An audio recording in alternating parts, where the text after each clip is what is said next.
Бул маселени чечүү үчүн жеңилдетилген ипотекалык кредиттерди берүүгө, аны каржылоонун булактарын табууга, укуктук актыларга дал келтирүүгө тапшырмаларды бердим. Бүгүн ата мекенди коргоочулардын азыркы муунга таазим этип, Кыргызстандын куралдуу күчтөрүнүн чек ара кызматынын түзүлгөн күндөрүн белгилөө менен бирге аскер кызматчылар үчүн курулган 216 батирди тапшырып, үй бүлөлөрүн салтанаттуу жайгаштыруу иш-чарасын өткөрүп жатабыз. Бул иш-чара аскер кызматчыларынын, алардын үй бүлөлөрүнүн социалдык статусун жана армиянын кадыр баркын көтөрүүгө багытталган узак мөөнөттүү мамлекеттик программанын чакан гана бөлүгү экендигин белгилеп кетким келет. Жаңы аскер шаарчаларын куруу, аскердик объектилердин жана шаарчалардын учурдагы инфраструктурасын жакшыртуу маселеси да абдан маанилүү. Финансылык кыйынчылыктарга карабастан, мамлекет куралдуу күчтөрдүн күжүрмөн күчүн чыңдоо үчүн бардык күч аракетин жумшайт.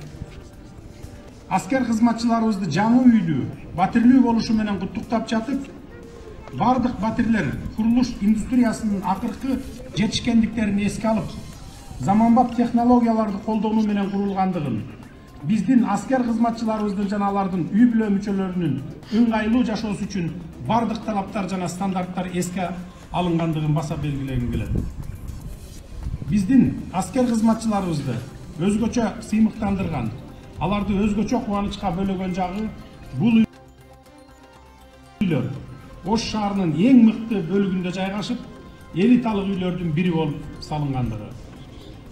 Урматтуу аскер кызматчылары, Кыргызстандын куралдуу күчтөрүнүн урматтуу ардагерлери, урматтуу жаңы конуш ээлери, баарыңыздарды жаңы үйлүү болушуңуздар менен куттуктайм. Ар бириңиздерге ден соолук, бакыт таалайм, бакубат жашоо жана узун өмүр каалайм.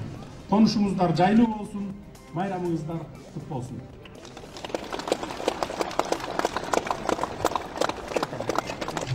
Батирдин атыштарын алуу үчүн төмөнкү аскер кызматкерлери чакырылат. Полковник Туналиев.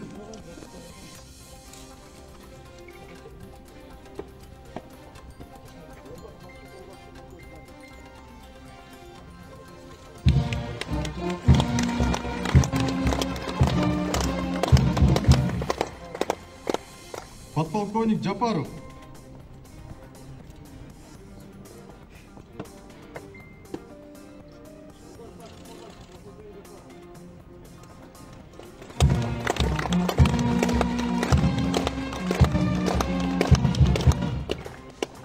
Улук лейтенант Омурзакова.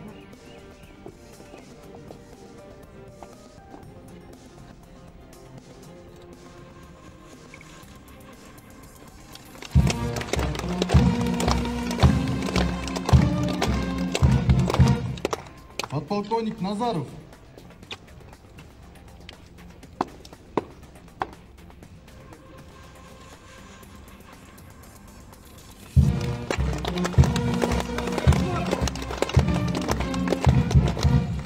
Прапорщик Касымаев.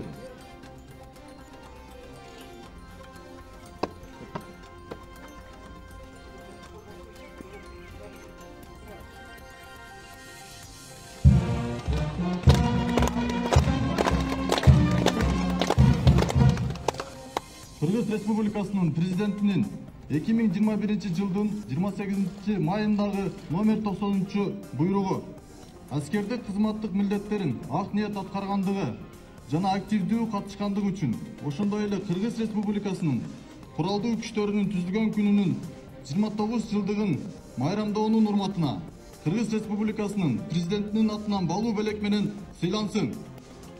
Ожураев Анарбек Кадырович, 92-840 аскер бөлүмүнүн командири.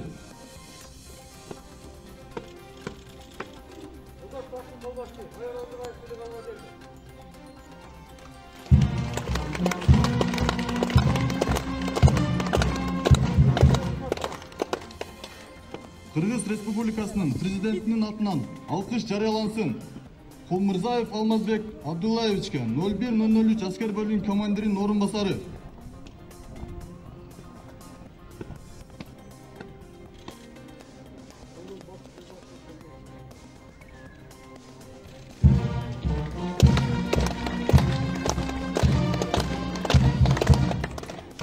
Кыргыз Республикасынын президенти Садыр Нуркожоевич Жапаров.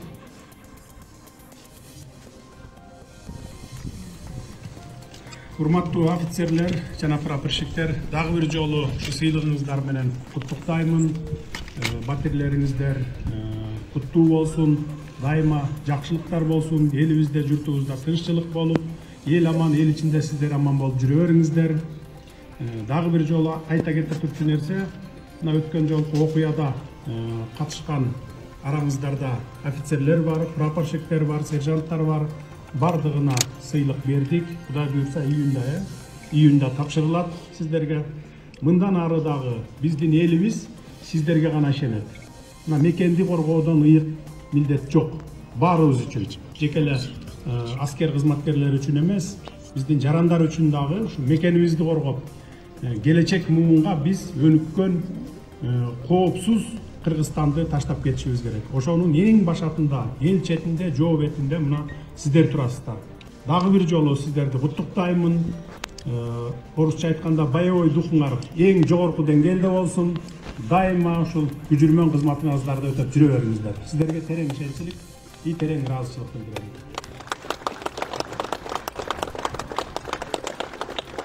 Бул делек ушу балдар аянтчасын жасаганга тапшырып коеюн. Мен жеке өзүм атыман мынакей президенттик фонддо 300 000 сом.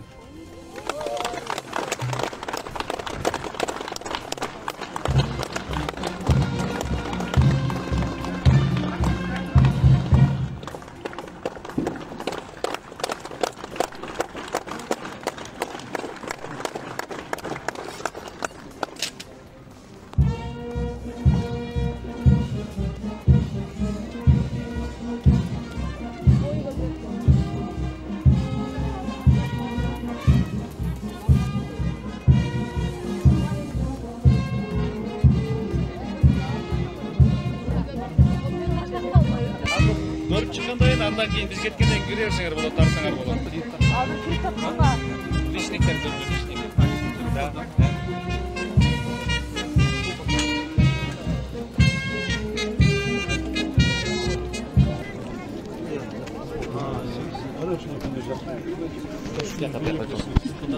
Стресс береміз, вот такие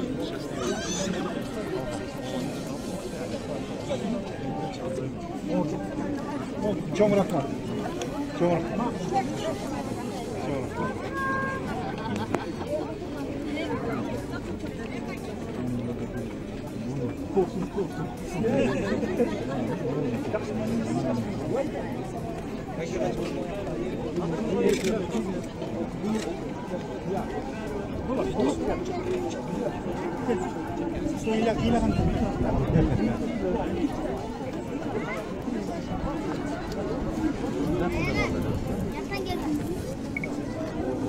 Olacak.